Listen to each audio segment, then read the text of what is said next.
So welcome all to the Mathematics and Statistics 3 course. So myself Santanu Das, Assistant Professor, Department of Basic Science and Humanity. I am going to discuss the module 2 of this course, that is the function of complex variable. So before going to the function of complex variable, I want to recapitulate the basic things that we have studied in complex variable earlier in class 11. So what are the complex value or what are the complex variable? Then we'll discuss the calculus of complex valued function. So first we will discuss about the complex numbers and how it is coming from the existing number systems and why do we call it as a universal number system. So first we'll start with the counting numbers. You know that first the human beings started counting. So the numbers that we could count are termed as the counting number and natural number. That means 1, 2, 3, 4 up to infinity. So after the invention of 0 by Aryabhatta, actually we have included 0 in the number system. So if we include 0 in the natural numbers, they are called as the whole number. So what is the significance of 0? So from 0 is actually the fixed position from where we are starting the positive number line. That means if we fix 0, then that means 1 will be in the unit length from 0. Then the distance between 0 to 1 will be same as from 1 to 2 and 2 to 3 and so on. So all the numbers will be equidistant starting from 0. Then if I consider 0 as the fixed mirror, then if I fix the position of the positive numbers, that means the natural numbers, then we can consider the images of those numbers. So the images of those numbers will be in the opposite direction of 0. So they are called as the negative numbers. That means minus 1, minus 2, minus 3. So if we include all these negative natural numbers in natural number, then it is called as the set of integers. Then there comes rational number. So what is the significance of rational number? Say for example 50 things are there. We want to divide this among 20 people. So we will not get any whole number. We can't provide the whole number to each and every person. So in that case, there comes the fraction. So the value of the fraction may be greater than 1 or maybe less than 1. So what is the rational numbers? So the numbers that can be represented in the form of p by q, where p and q are integers and q is not equals to 0, is called as the rational number. That means 2 by 3, 97 by 32, minus 9 by 4, minus 3 by 5. All these are rational numbers.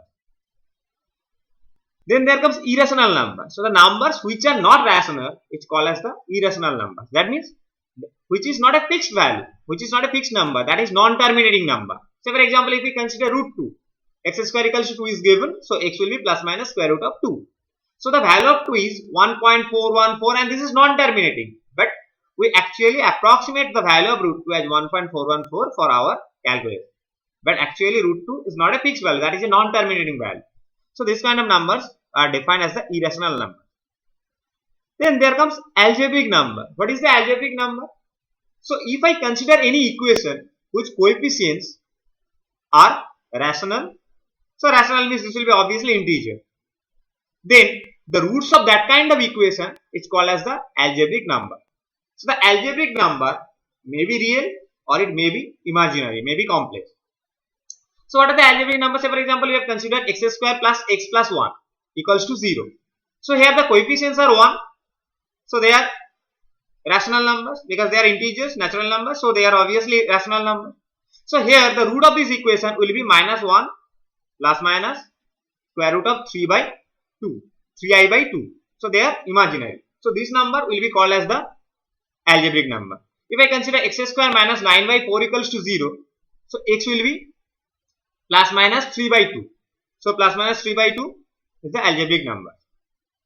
But if I consider x square plus pi square equals to 0, so in that case we will get x equals to plus minus square root of pi I. X will be plus minus pi I.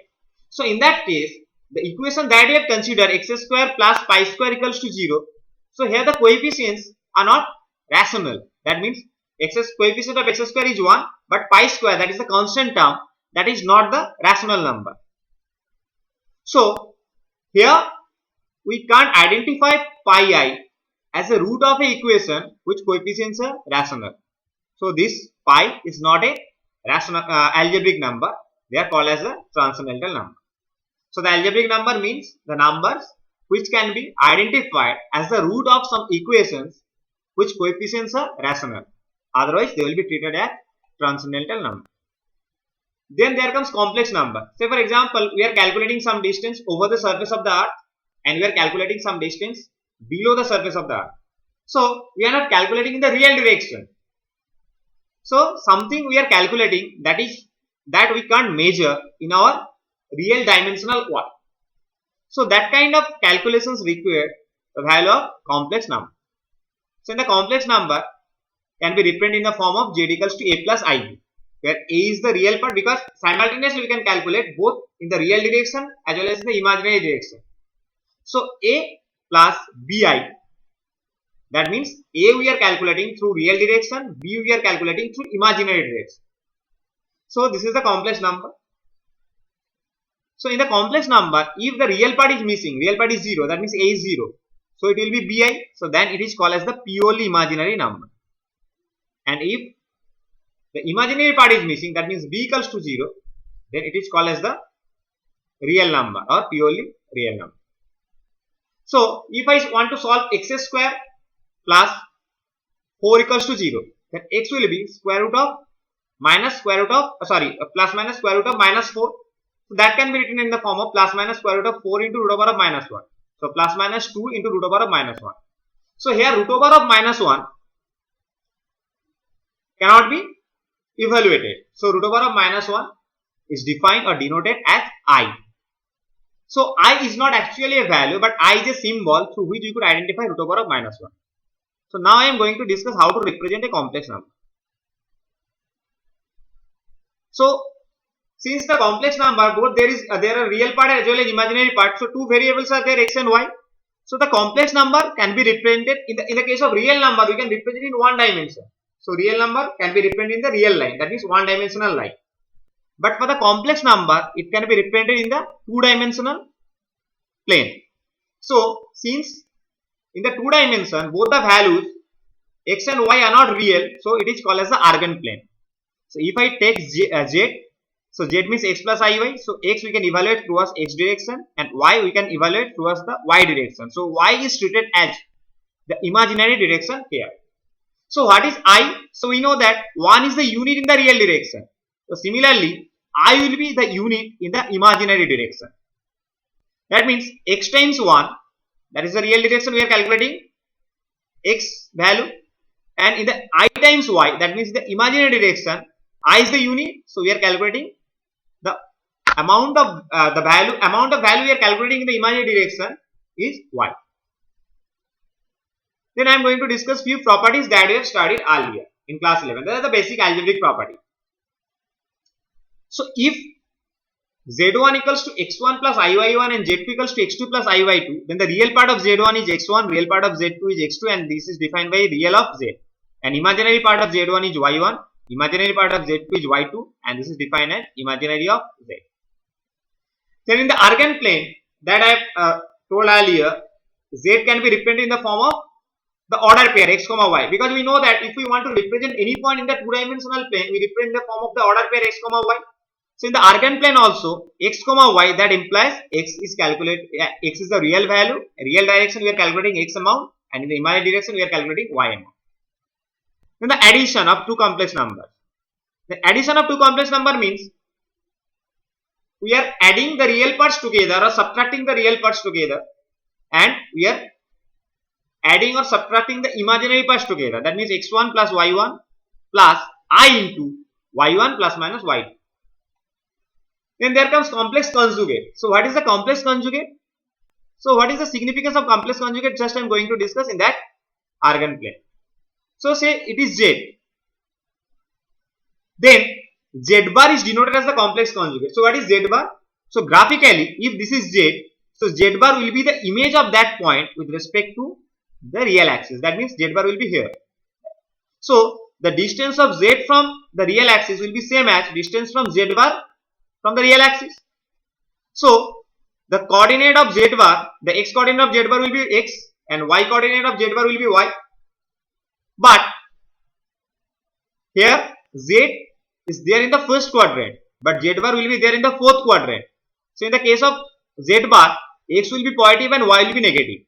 So, z bar can be denoted as x minus iy.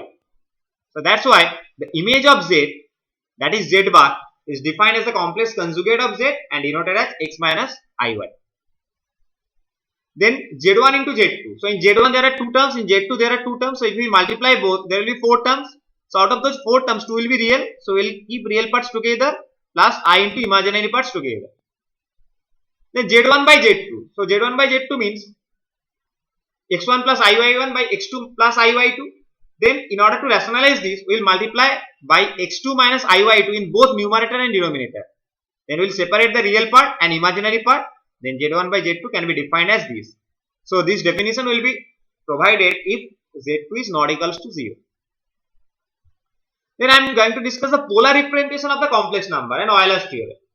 So you know that in the case of polar representation of the complex number, since in the Cartesian representation there are 2 variables x and y, so in the polar representation also there should be 2 variables, that is r and theta. So what is r?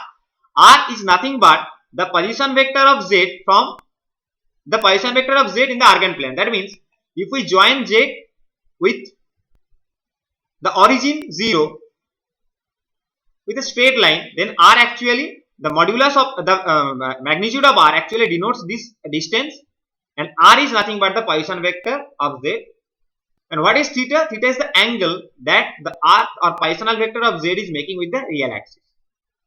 So that's why if we put, so if this is theta and this is r, if this is theta and this is r, so x will be r cos theta and y will be r sin theta.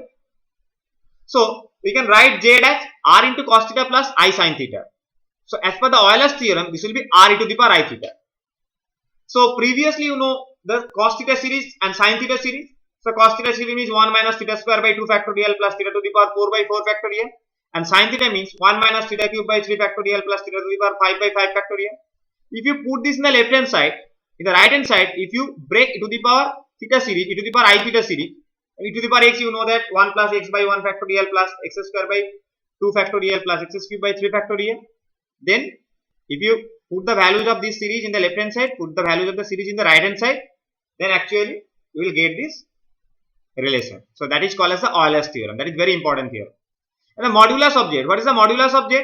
So the value of r is called as the modulus of z. So value of r, how it can be represented? Is a right angle triangle.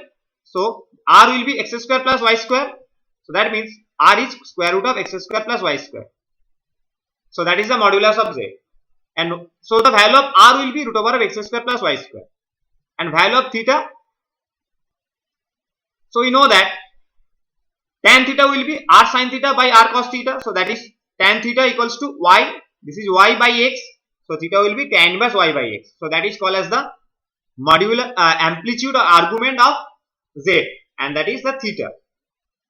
And then there is another important property, that is z into z bar. That means if I multiply z with its conjugate, so that will be x square plus y square.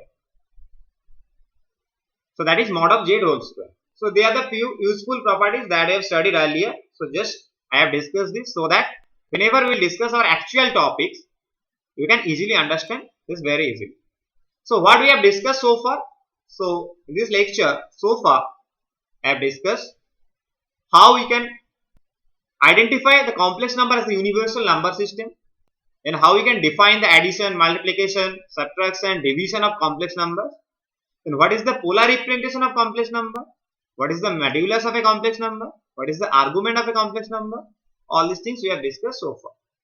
So the next class we will try to discuss few important properties or important definitions of the complex variable. Then I will discuss the function of complex variable. So thank you all for watching this lecture.